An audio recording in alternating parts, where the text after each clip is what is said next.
Hey, let's have some fun superimposing some minor triads over a seventh chord. This gives us kind of a bluesy type of sound, and it's a really cool way to use these little chords.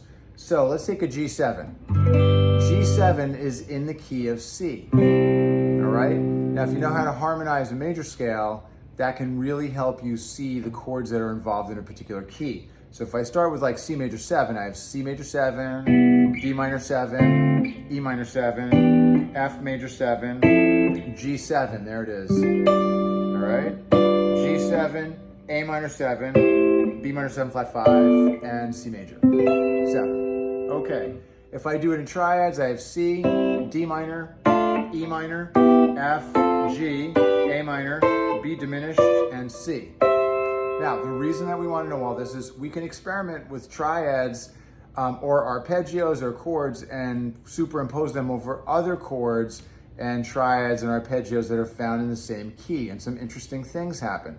And what this actually does is it isolates certain notes. So if you want a particular type of sound, you can use these techniques to achieve that sound. So here's a G7. Okay, that's the 5 chord. I'm going to play the 2 and 3 chord, D minor and E minor, over G7, and let's see what happens. So all you do is you look at the chord that you're using to superimpose, and you see what it does against the root of the chord we're working off of. So we're working off of G7, and I take my D minor, and I see what it does. Now it has an F in it. That is in a G7 chord, just a flat 7. So that works great. Then over here we have the note D, that's the 5th of G7. That's part of the chord. But then this note here on the 3rd string, A, that's a 2nd or a 9th. So against G7, if you play G7 and put an A on top, you get this, which is kind of cool. So you could play actually a D minor triad with a G in the bass, you know, and get this kind of 7th, 9th thing.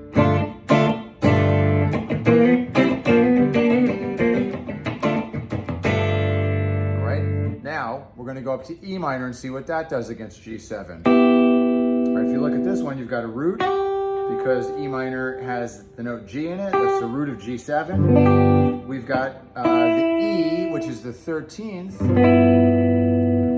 That's nice, so that's G7. There's my E in there.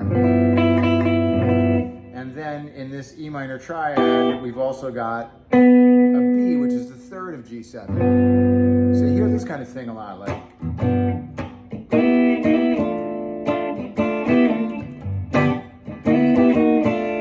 Okay, it's kind of a cool sound. And what I like to do is I like to look for chords that I know, like these G7s, and see where the minor triads land within the proximity of the chord. So like this is G7. Played with the 5th in the bass, or sometimes root in the bass. I know that whenever I play this chord shape, if I want that little triad bluesy thing, I can play an E minor and a D minor against G7. If I do it in another key, the relationship between these chords is still the same. All right, we can make up different rhythms. So I looped a little G7 chord here. Here it is. Right, that's just this. All right, now I'm going to play some triads.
So it's a really fun idea. And think about it, if you do other keys and you try to do like a chord progression with sevenths and superimpose those chords, it's a lot of fun. A little bit of work, but well worth it.